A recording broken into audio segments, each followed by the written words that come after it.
사도신경하심으로 예배를 시작하도록 하겠습니다. 전능하사 천지를 만드신 하나님 아버지를 내가 믿사오며 그 아들 우리 주 예수 그리스도를 믿사오니 이는 성령으로 잉태하사 동정녀 마리아에게 나가시고 본디오 빌라도에게 고난을 받으사 십자가에 못 박혀 죽으시고 장사한 지 사흘 만에 죽은 자 가운데서 다시 살아나시며 하늘에 오르사 전능하신 하나님 편에 계시다가 저리로서 산 자와 죽은 자를 심판하러 오시리라. 성령을 믿사오며 거룩한 공회와 성도가 서로 교통하는 것과 죄를 사하여 주시는 것과 몸이 다시 사는 것과 영원히 사는 것을 믿사옵나이다. 아멘. 성경 말씀은 시편 56편 10절에서 11절 말씀입니다. 시편 56편 10절에서 11절 말씀입니다. 제가 읽도록 하겠습니다. 내가 하나님을 의지하여 그의 말씀을 찬송하며 여호와를 의지하여 그의 말씀을 찬송하리이다. 내가 하나님을 의지하였은즉 두려워하지 아니하리니 사람이 내게 어찌하리이까. 오늘 새벽에 시편을 좀 읽다가 이 말씀이 좀 눈에 들어왔는데요.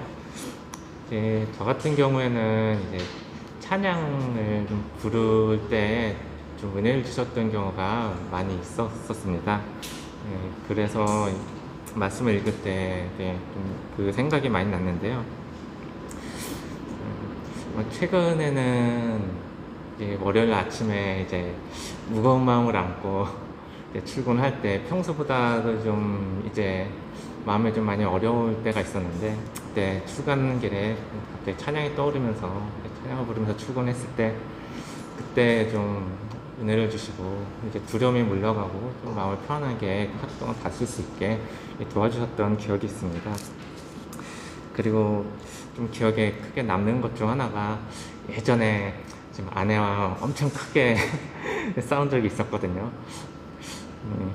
그때 그 마음이 괴롭고 이제 무너지고 아무것도 할 수 없을 것 같아가지고 도저히 어쩔 수 없어서 거실 바닥에 그냥 쓰러지듯이 누워가지고 그냥 하늘 올려다보면서 도와달라고 그냥 막 속으로 이렇게 막 할 때, 그때 갑자기 그런데 찬양 생각나게 하시면서 너무 모르게 찬양이 막 나왔었는데, 근데 그때 은혜를 그냥 강하게 부어주시면서 막 눈물이 나고 마음의 굉장히 따뜻하게 포근하게 하면서 그 괴로웠던 것들이 싹 없어지고 물러가는 거예요. 그런데 그때 되게 인상적이었던 거는 이제 아내가 화나가 방에 들어가 있었는데 갑자기 울면서 문 열고 나와서 저를 꼭 안아주는데, 그런데 이제 그때 되게 뭐랄까 감동이 있었고, 그리고 그때 아내와 이제 은혜로 연결돼서 회복되고 했던 그런 시간이 있었습니다. 그래서 지금까지도 되게 큰 기억으로 남아있는데, 그 기억이 나면서, 저희가 최근에 좀, 특히 회사에서, 가정도 약간 좀 그런 게 좀 있겠는데, 회사에서 특히 좀 어려운 좀 일들이 좀 많이 있어가지고, 좀 많이 좀 정적으로나 이렇게 좀 많이 좀 몰리고 좀 어려워지고 막 그런 상황이었는데, 그런데 제가 뭔가 은혜 가운데로 나아가지 못하고 자꾸 제 익숙한 대로, 제 욕심대로나 제가 그냥 익숙한 대로 쉬려고 자꾸 이렇게 나가고 하면서 이게 아닌데 하면서도 이제 그게 제 마음대로 안 되는 부분들이 있어서 좀 낭망하고 좀 그랬던 부분들이 있었는데, 근데 그때 좀 은혜 때를 좀 기억하면서 좀 하나님께 그때처럼 이렇게 간구하고 은혜 때로 나가서 회복하고 이런 게 좀 필요하겠다는 생각이 좀 많이 들었습니다. 그래서 이 시간에 이제 혹시 좀 은혜 때에서 좀 벗어나 있는 분들이 있으시다면 그때 은혜를 기억하고 은혜 때로 다시 돌아갈 수 있도록, 그리고 삶 가운데서도 이제 괴롭고 아플 때 그때 어쩔 수 없다고 이제 느껴지거나 무너질 때 다시 은혜 때를 기억하고 은혜 때로 돌아갈 수 있도록 그것을 위해서 시간에 같이 기도했으면 좋겠습니다. 사랑해 주님, 제 삶 가운데 주님의 은혜가 있어야지 살 수가 있음을 고백합니다. 그 은혜 때 은혜를 기억합니다. 그 은혜가 없이 살아갈 수 없음을 고백합니다.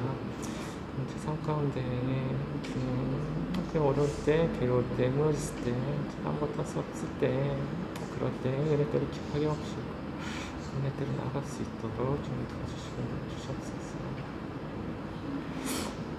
사랑의 주님, 저에게 부어주셨던 그 좋은 것들, 그 은혜, 그 기쁨을 기억합니다. 그 기쁨을, 그 은혜를 모든 때로 돌아갈 수 없습니다. 삶 가운데 너무 괴롭고 아플 때, 무너질 때, 상황이 어려울 때 주님의 은혜를 기억하게 하시고 그 은혜에 따라 다시 돌아갈 수 있도록 도와주시고 인도하여 주시옵소서. 모든 것 주님 의지합니다. 거룩한 주 예수 그리스도 이름으로 기도했습니다. 아멘.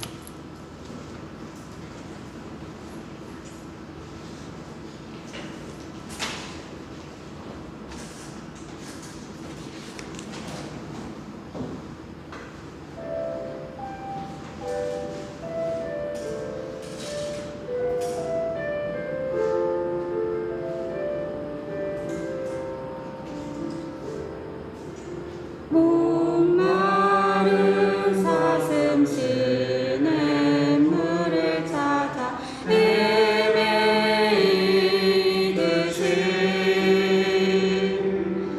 내 영혼 주를 찾기에 갈급하나이다.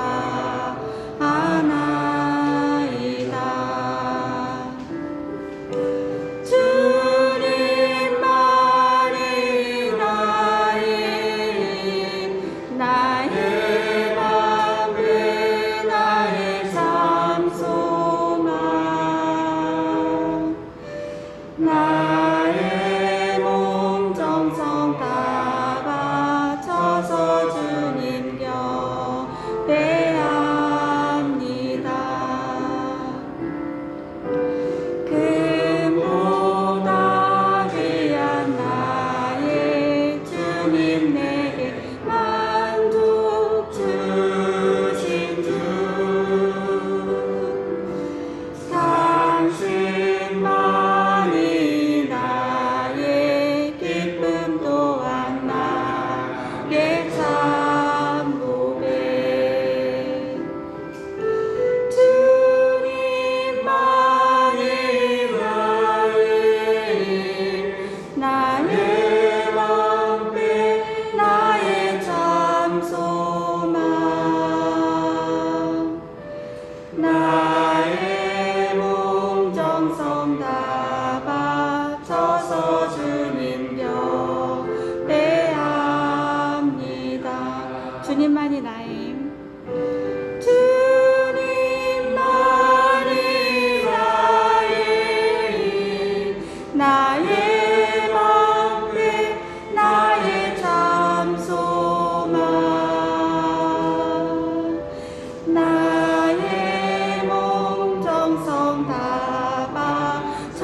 기도드리겠습니다. 하나님 아버지, 나름대로 치열하게 또 때로는 치열하지 못하게 주님 앞에서 부끄러울 따름인 한 주를 보냈습니다. 저희의 부족함 가운데에서도 동행하여 주시고 순간순간 주의 말씀을 들려주셔서 감사합니다. 어찌해야 할지 모르고 방황할 때 주님의 그 말씀이 저희의 등불이 되어 주셨습니다. 언제나 주의 뜻을 분별하는 눈을 열어주시고 거짓된 복음을 속삭이는 세상의 음성이 아닌 하나님의 음성에 귀 기울이게 하소서. 오늘 예배를 드리며 말씀 앞에서 저희 자신을 철저하게 돌아보게 하시고 주님이 주시는 기쁨과 자유함을 누리며 또 한 주를 살아갈 수 있도록 도와주세요. 감사드리며 예수님의 이름으로 기도합니다. 아멘.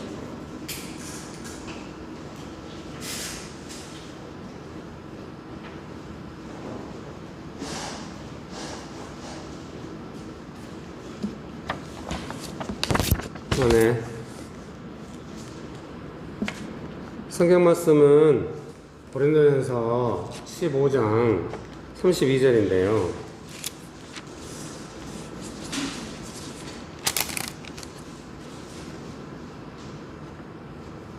고린도전서 15장 32절인데요. 제가 읽어드리겠습니다.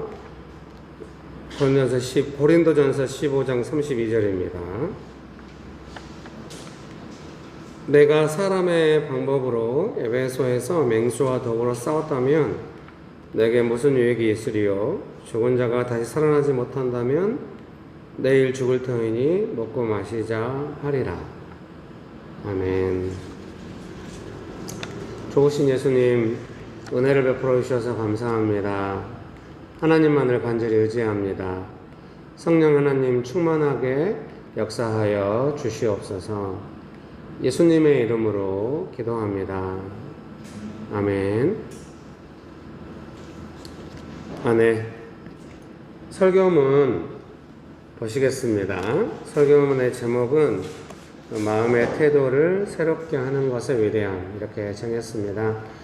본래 다른 제목이었는데요. 설교문을 쭉 작성하고 보니까 제목을 이렇게 바꾸는 것이 좋겠다 생각을 해서 설교문의 제목, 설교의 제목을 이렇게 정했습니다.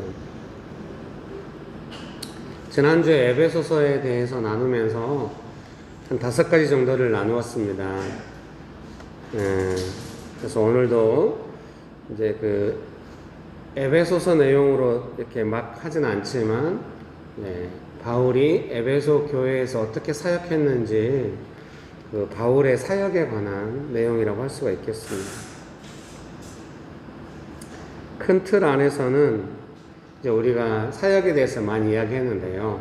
사역을 다시 간단히 정의하자면 바울처럼 성령님의 권능을 받아서 예수님을 증거하는 것, 이것을 사역이라 할 수가 있잖아요. 근데 우리는 바울처럼 사역은 못하잖아요. 근데 우리도 예수님의 제자로 살아가잖아요. 그래서 가정과 직장에서 성령님의 권능을 받아 예수님을 증거하는 삶을 살아가고자 애쓰고 있죠.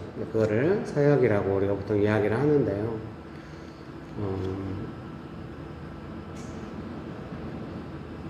바울의 위대한 사역만큼은 아니어도 다 우리가 예수님을 따르는 제자로서 사역을 하고 있다고 생각합니다.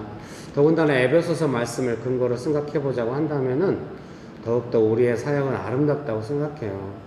모양은 바울같이 위대하지 못하지만 우리 각자의 삶 속에서 우리가 구원받은 자리를 잊지 않고 내 욕심대로 살지 않고 성령님의 인도하심을 따라 예수님의 뜻을 따라 살려고 하고 언제나 그런 은혜를 사모하고 진노하심에서 예수님의 은혜의 선물을 따라 구원을 받아서 내가 심판을 면하게 된 걸 행복하게 여기면서 함께 지어져 가고 속사람이 새롭게 되어서 성령께서 원하시는 반응을 함으로써 열매를 맺고 가정과 직장에서 사역을 하고 강건한 삶으로서 방해를 물리치는 삶을 살고 방해받는 삶이 아니라 그런 삶을 다 꿈꾸고 있고 살아가고 있죠.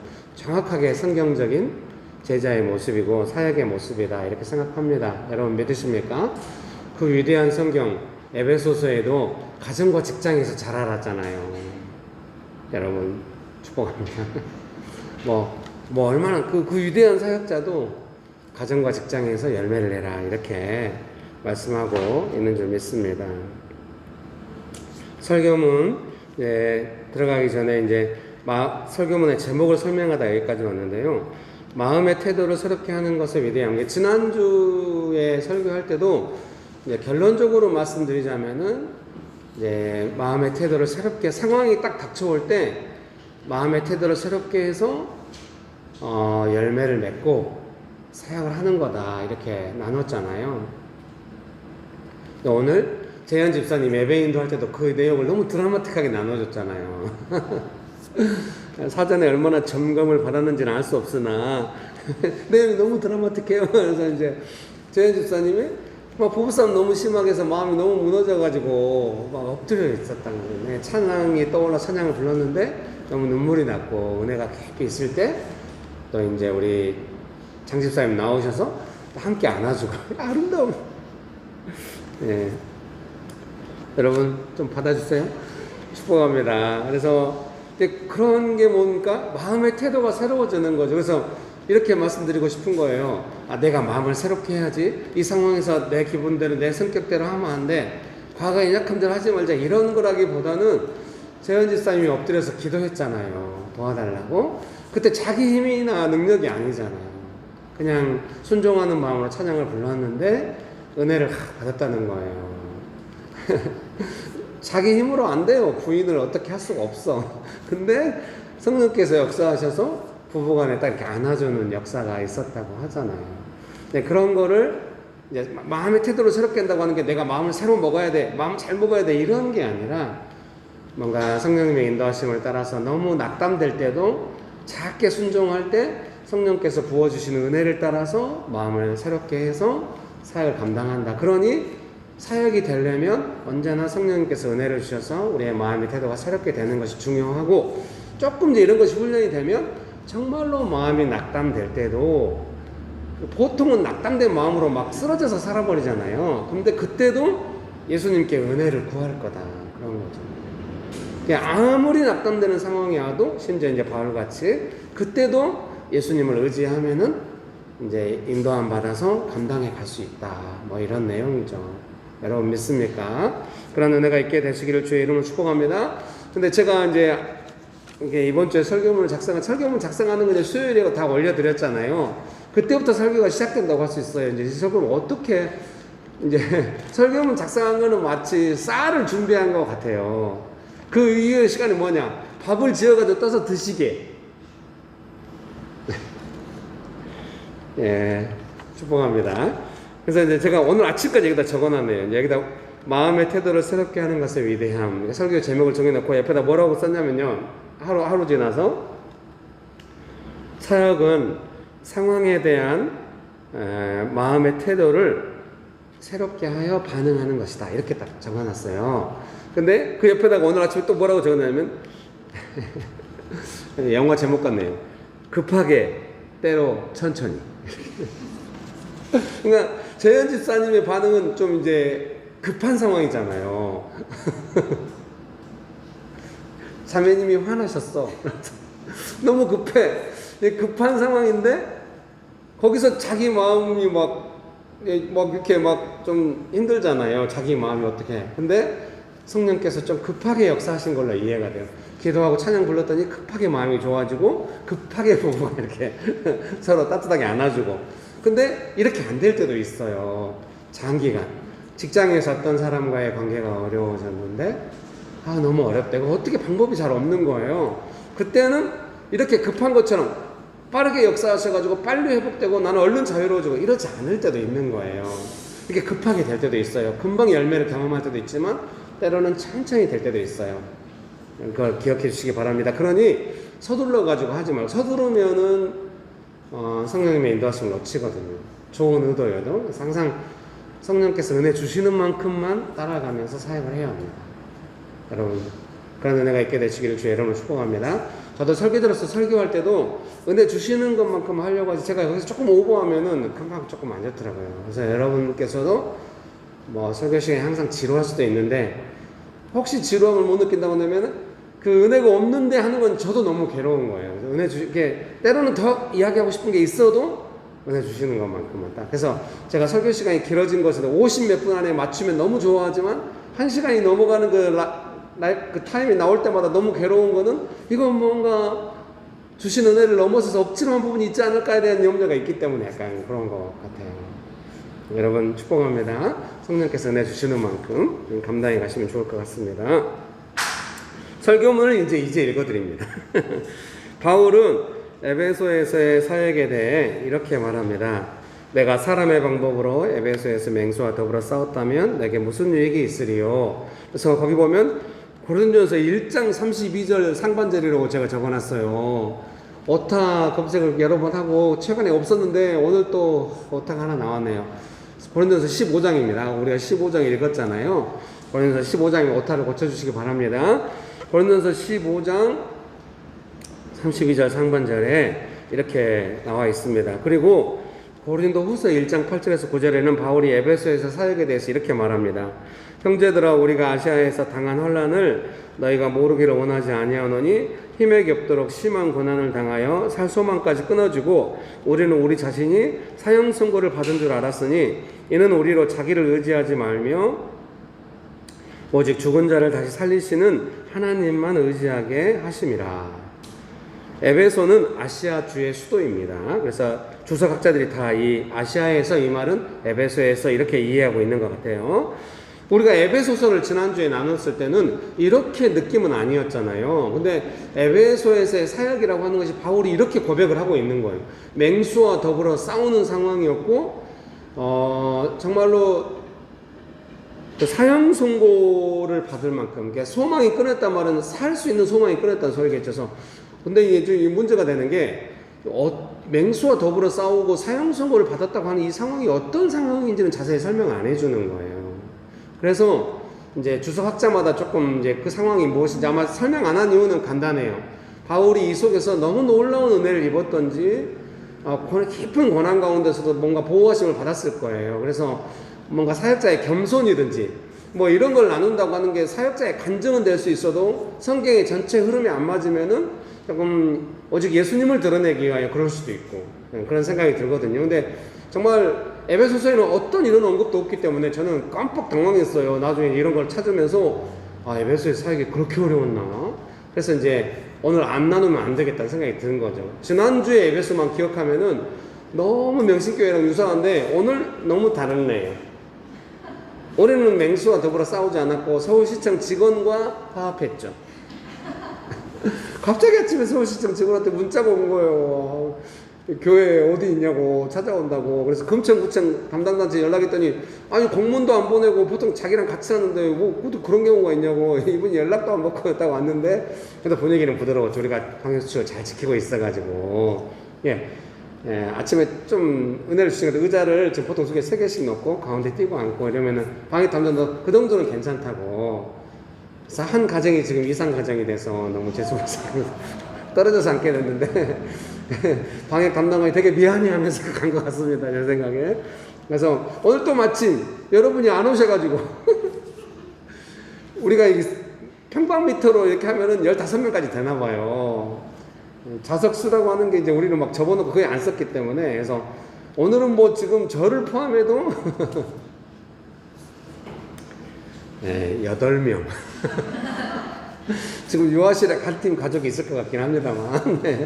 유아실, 요즘 이제 방역수칙이 바뀌어서 유아실도 거기에 뭐 10% 이렇게 됐어요. 그래서 상관없어요. 여러분 축복합니다.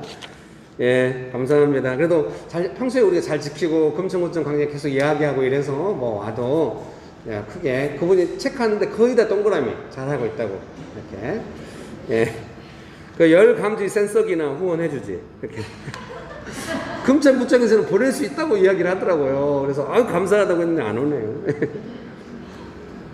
설교문 1번 읽어드리겠습니다. 에베소 교회가 겪고 있는 2가지 문제.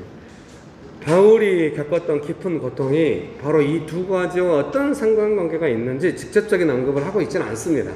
이게 바울이 맹수와 더불어 싸우고 사형 선고를 받은 그 고통이 뭐다 이렇게 밝혀주지 않고 있기 때문에 이제 그 사도행전에 나오는 에베소 교회의 사역을 근거로 볼 때 크게 두 가지 어려움이 있는 거예요. 그래서 이 문제가 곧바로 그 문제다 이렇게 생각할 수 없어요. 뭐 사형 선고 받고 맹수와 더불어 싸운 내용인지는 알 수 없으나 성경에 언급된 가장 큰 두 가지 문제이기 때문에 에베소에서 그래서 이 두 가지 문제가 직접적인 원인은 아닐 수 있지만 아마도 이런 환경 속에서 사역을 했을 거다. 그래서 아마 사역자 고통을 말하는 것이기 때문에 그럼 왜 이걸 나누냐? 우리는 바울과 다르고 훨씬 적은 고난 가운데서 살아가긴 하지만 우리도 뭔가 사역을 한다고 할 때는 이런 환경 속에서 할 수도 있다. 그래서 성경을 통하여 바울의 사역을 점검해 보면서 또 우리의 사역을 점검할 수 있다. 이런 의미로 제가 옮긴 겁니다. 첫 번째는 은으로 아데미 신상을 만들어 팔던 데메드리오라는 은장색이 바울이 전한 복음 때문에 입게 된 자신들의 손해에 대해서 연극장에서 소동을 일으킨 것입니다. 주석에 의하면 이 연극장의 규모가 한 24,000석 된대요. 근데 성경에 보면 막 가득 모여가지고 막 서로 무슨 말 하는지 모를 정도로 막 혼란이 있었다고 하거든요. 바울을 대적하면서. 그러니까 아주 많은 사람이 모였다고 봐야겠죠. 바울이 이때 상당히 고통을 당하고 어려움을 겪은 것을 볼 수가 있습니다. 두 번째는 에베소 교회 안에 제자들을 끌어 자기를 따르게 하려고 어그러진 말을 하는 사람들이 있다는 것입니다. 한번 보실까요? 이제 우리가 그 다음에 읽어야 되니까요. 사도행전 20장 보겠습니다. 사도행전 20장 28절에서 31절입니다. 사도행전 20장 28절에 31절 말씀 제가 읽어드릴게요. 여러분은 자기를 위하여 또 온 양떼를 위하여 삼가라. 성령이 그들 가운데 여러분을 감독자로 삼고 하나님이 자기 피로 사신 교회를 보살피게 하셨느니라. 내가 떠난 후에 사나운 이리가 여러분에게 들어와서 그 양떼를 아끼지 아니하며 또한 여러분 중에서도 제자들을 끌어 자기를 따르게 하려고 어그러진 말을 하는 사람들이 일어날 줄을 내가 아노라. 그러므로 여러분이 일깨어 내가 3년이나 밤낮 쉬지 않고 눈물로 각 사람을 훈계하던 것을 기억하라. 예. 바울이 이제 에베소 교회에 다시 못 올 줄 알고 이제 로마로 가서 뭔가 이제 순교를 당하고 뭐 이렇게 이제 갈 걸 알고 마지막으로 에베소를 못 가고 에베소 교회 지도자들을 불러서 장로들 지도자들을 불러서 마지막으로 마치 유언처럼 하고 있는 내용이에요. 그래서 이제 앞으로 에베소 교회에 이런 어려움이 있을 거다. 근데 제 생각에 바울은 아마도 개척하는 동안에도 약간 이런 어려움을 조금 감수하면서 개척하지 않았을까, 네, 그런 생각이 들어요. 그 앞에 한번 19장 한번 봐볼까요?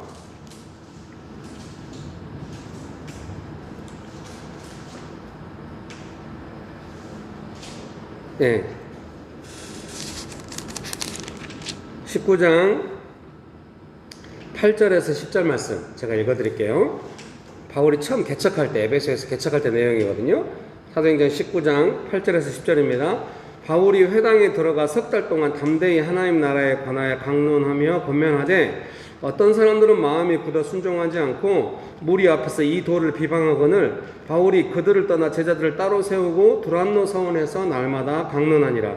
2해 동안 이같이 하니 아시아에 사는 자는 유대인이나 헬라인이나 다 주의 말씀을 듣더라.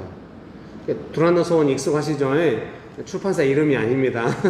원래 성경에 이게 서원이라고 하면 보통 강의실일 거다 하고 주석학자들 이야기해요. 강의실. 그래서 아마도 이렇게 말하는 법에 대한 스피치에 대한 강의실이 아니겠냐 이렇게 이야기하더라고요. 옛날에 이렇게 논리적으로 말하는 거 이게 헬라 사람들이 많이 하잖아요.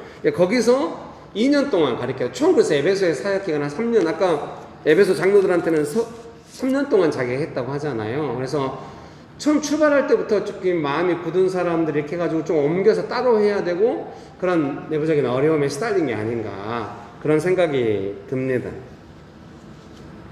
그래서 설교문 2번 바울의 사역 제가 읽어드리겠습니다.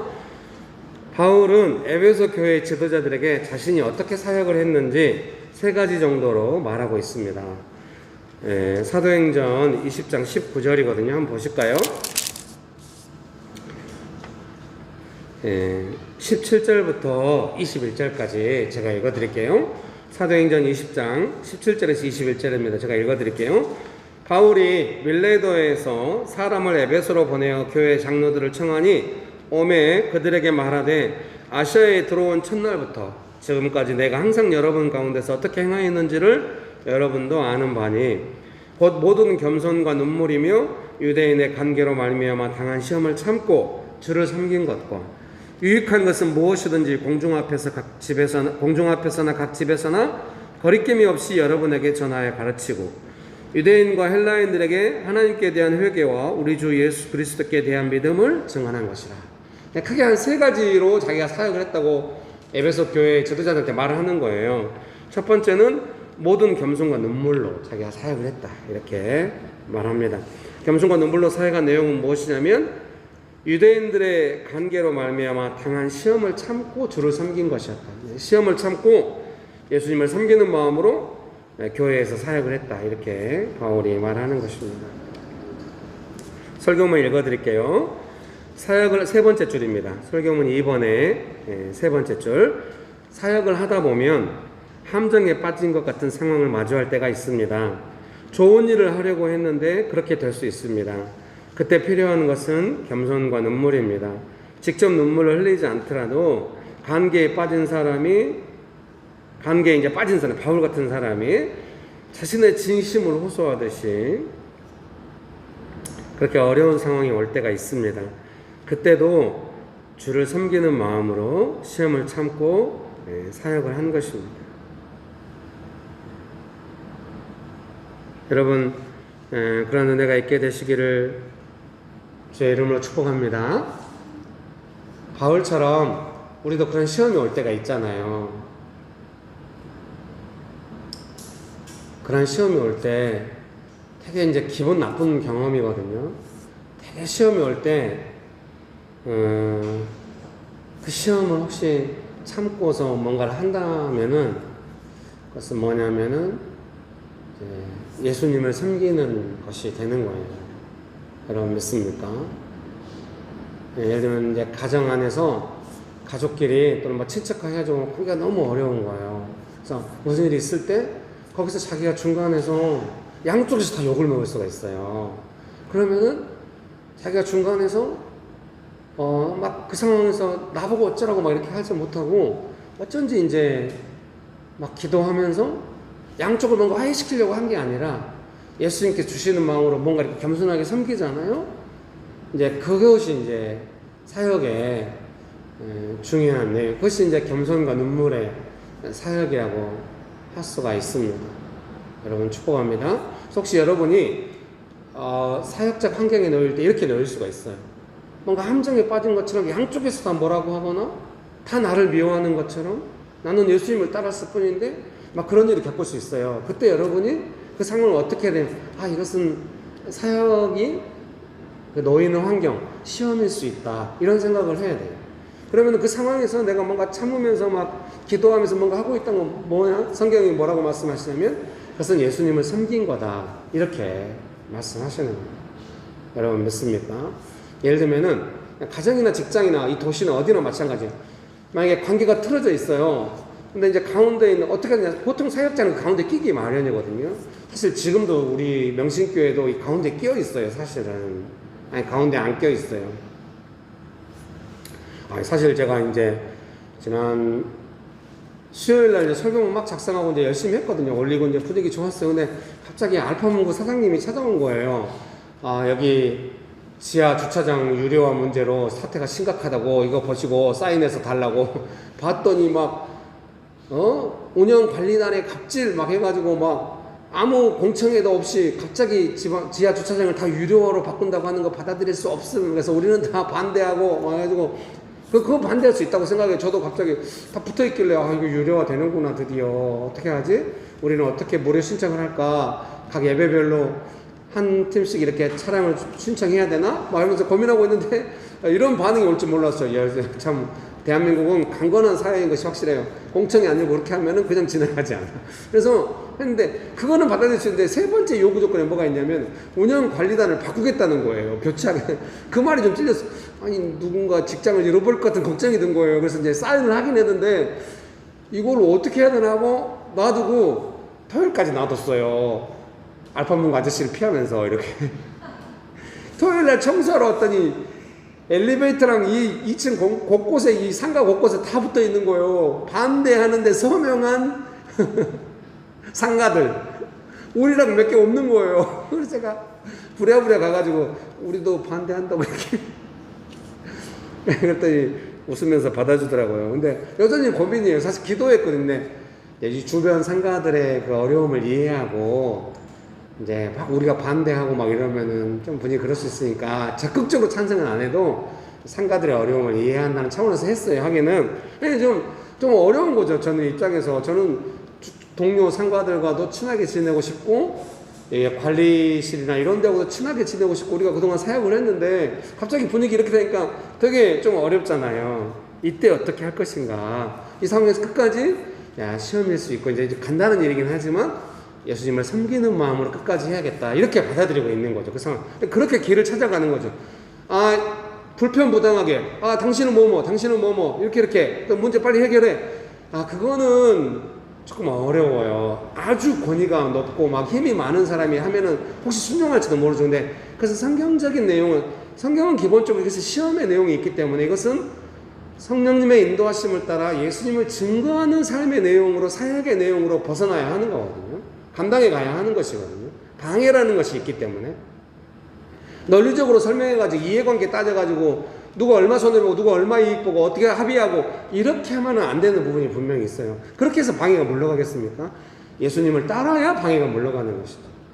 여러분 믿습니까? 그런 부분이 있기 때문에 조금 이제 특별히 가정 안에서는 더 그러잖아요. 세상에서는 좀 그럴 수도 있고 그렇게 시도해 볼 수 있지만 불편부당함을 따라서 이해관계를 따라서 뭔가 합리적으로 해보려고 할 수 있지만 가족관계에 그런 게 어디 있습니까? 그래서 사역의 상황이 그렇게 놓였을 때 우리가 어떻게 할 것인가 이렇게 생각을 해보면은 바울은 그때 이제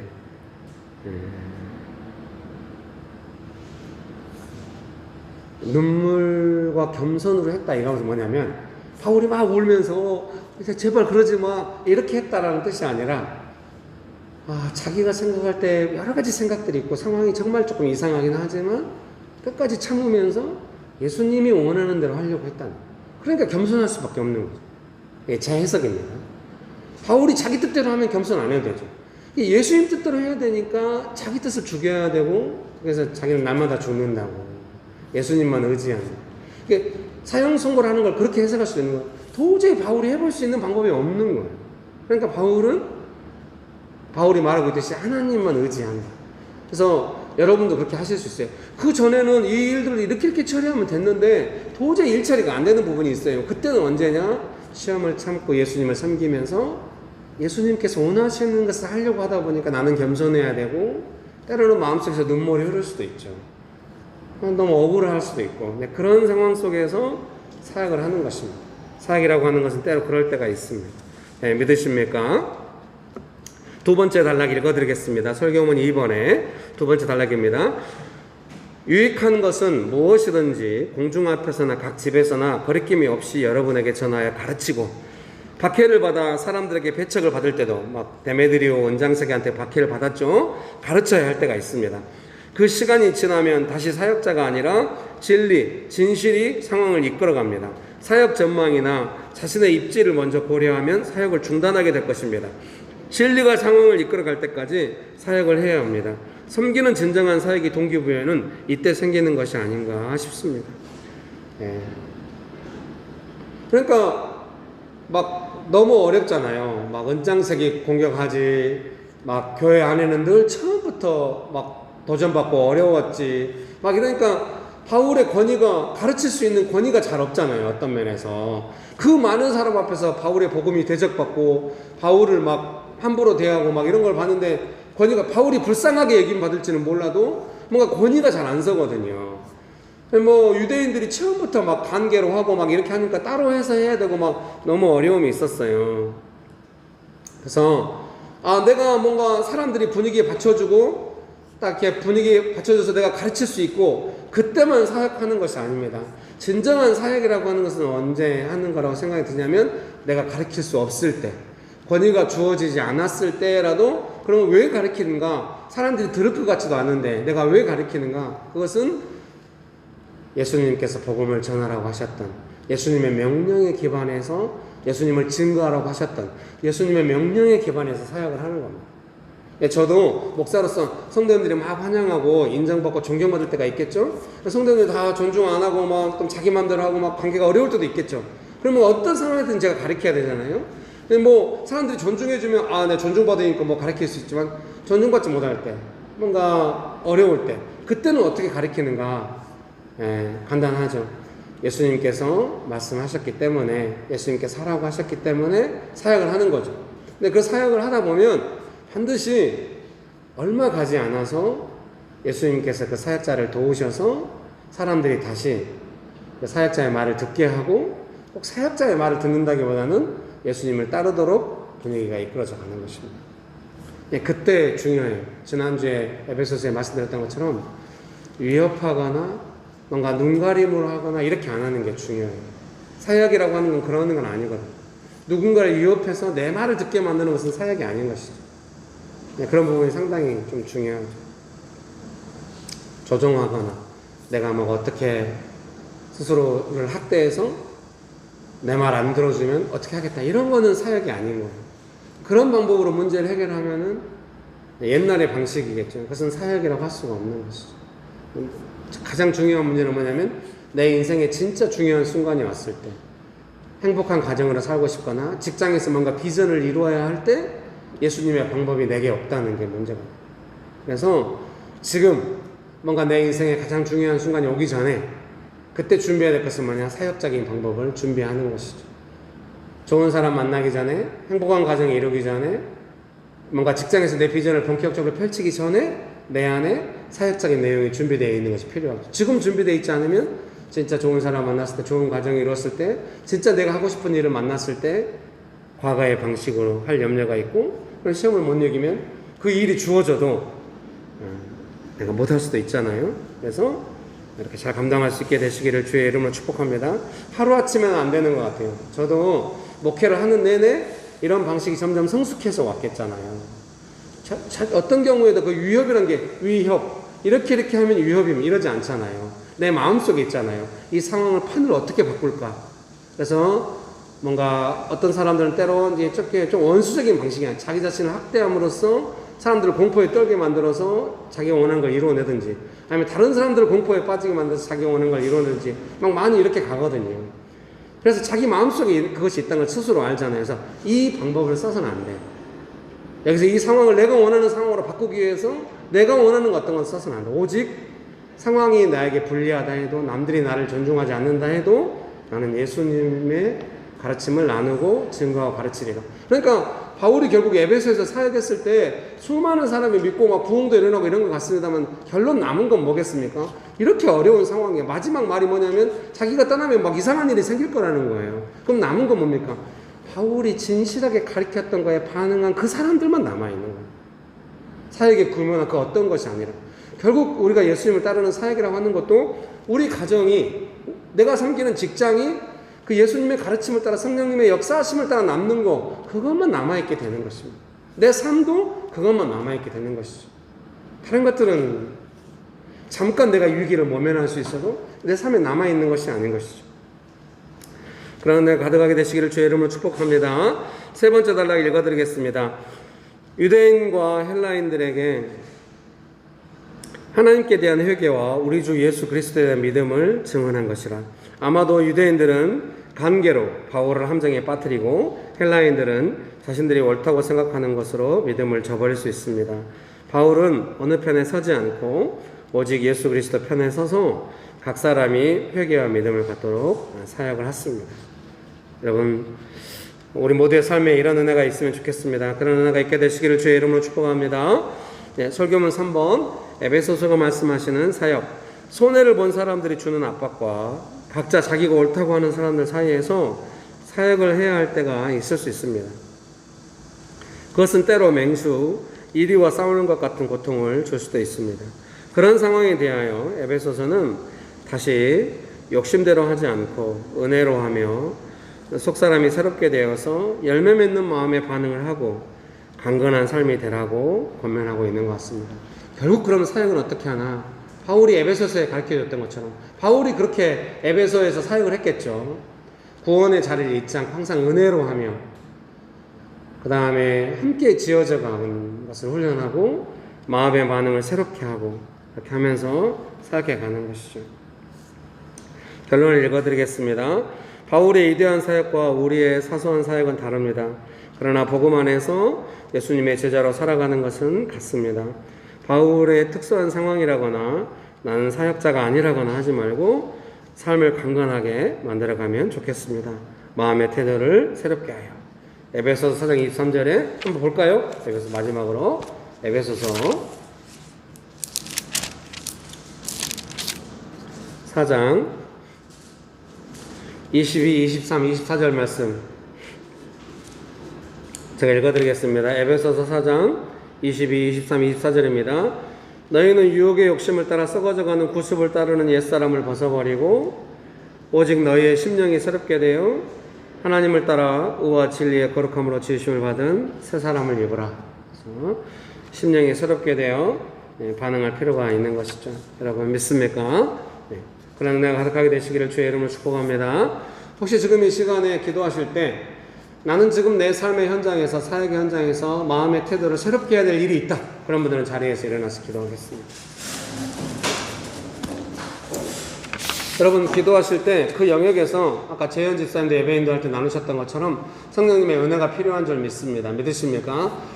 계속 그 문제를 향해서 그 시험이 주는 마음만으로 그 문제를 계속 보게 되잖아요. 그래서 그 문제가 증폭되고 시험은 또 가만히 있는 게 아니거든요. 갈등을 증폭시키려고 해요. 그래서 여러분이 조금 교회에서 훈련 받았기 때문에 좀 참으려고 하고 거기에 안 말리려고 애를 쓰겠지만 쉽지 않을 거예요.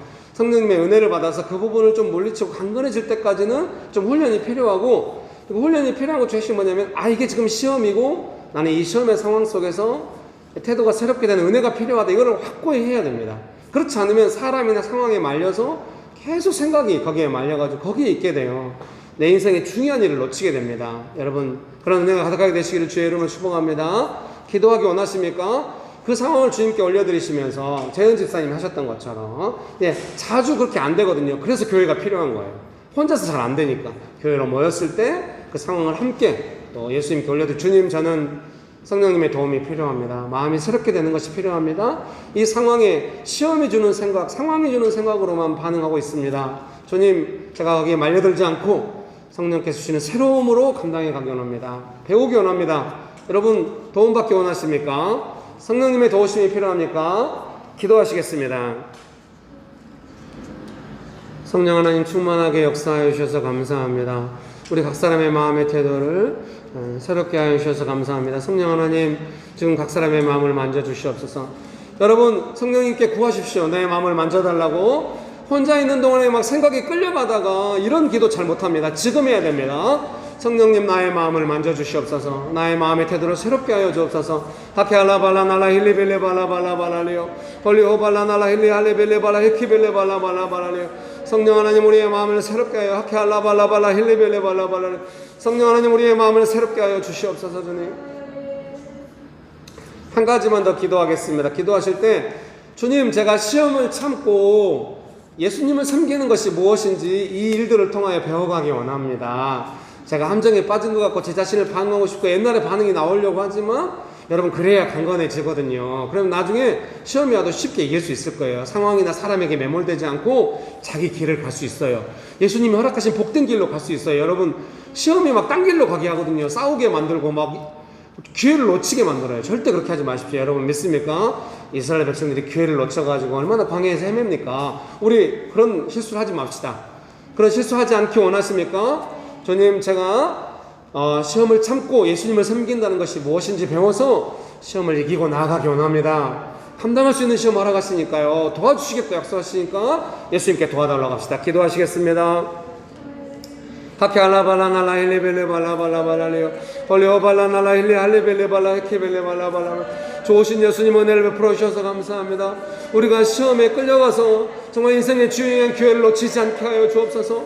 시험을 감당하고 시험을 참고 예수님을 섬기는 것이 무엇인지 시험과 그 상황에 매몰되지 않도록 주여 우리가 시험을 이기고 나아가도록 예수님 우리에게 힘을 주시고 은혜를 더하여 주시옵소서. 도우시는 예수님을 찬양합니다.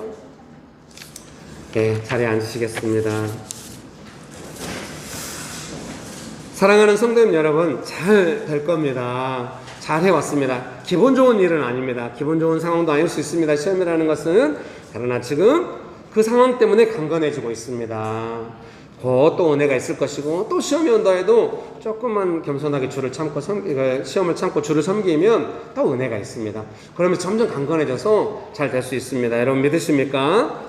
좋으신 예수님, 귀한 성도님 한 분 한 분의 삶을 축복하여 주셔서 감사합니다. 오늘 예배를 통하여 마음의 태도가 새롭게 되도록 주님 역사하여 주시옵소서. 혼자 있을 때 그 상황이 자꾸 떠오르면서 마음이 끌려갈 때가 있는데, 주님 우리가 교회로 모이고 점검하고 이러면서 점점 교회로 또 함께 강건해져 가면서 우리가 교회 안에서는 그런 일이 없는 것처럼, 또 그런 일이 와도 딱 분별을 함께 이겨내는 것처럼 우리 각자의 삶의 현장에서도 그렇게 되도록 우리가 성장해 가기 원합니다. 우리가 예수 그리스도께서 우리의 머리 되시고 명신교회로 함께 모여서 이렇게 지어져 가도록, 마음이 새로워지는 삶의 영역이 확장되도록 지어져 가도록 우리를 부르시고 축복하신 예수님을 찬양합니다.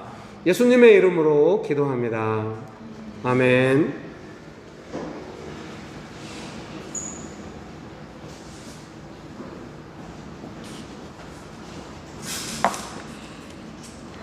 사랑의 하나님 감사합니다. 물과 불과 물을 통과하였더니 주께서 우리를 이끌어내사 풍부한 곳에 들이셨나이다. 아멘. 하나님, 우리가 다 알지 못해도 항상 은혜를 구할 때마다 그 은혜 안에 머물며 하나님의 풍성함을 맛보게 해주셔서 감사합니다. 받는 것도 감사하지만 그 가운데에서 하나님 우리가 주께 마음을 드리고 또 순종을 드리고 주의 보조에 맞춰서 발걸음을 걷는 그 기쁨도 알게 해주셔서 감사합니다. 주께 더욱 기쁨이 되는 저희들이 되게 도와주시고, 또 우리가 주께 드리는 것이 날마다 더 풍성하고 주께 드리는 것이 더 많아지길 원합니다. 하나님 우리를 풍부한 곳을 알게 해주시고 초대해 주셔서 감사합니다. 예수님 이름으로 감사하며 기도드렸습니다. 아멘.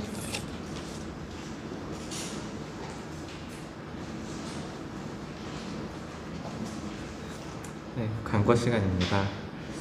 네, 지난주하고 지난주 계속 수요 묵상 모임을 줌으로 이제 하고 있는데요. 이제 이번 주부터는 이제 각 캠퍼스별로 수요 이제 묵상 나눔을 이제 줌으로 할 예정입니다. 그리고 오늘 이제 목사님께서 오후에는 이제 전주 선교교에서 말씀을 전하실 예정이셔서 이제 3부 예배 설교는 서정희 지사님께서 이렇게 수고해 주실 예정입니다. 감사합니다.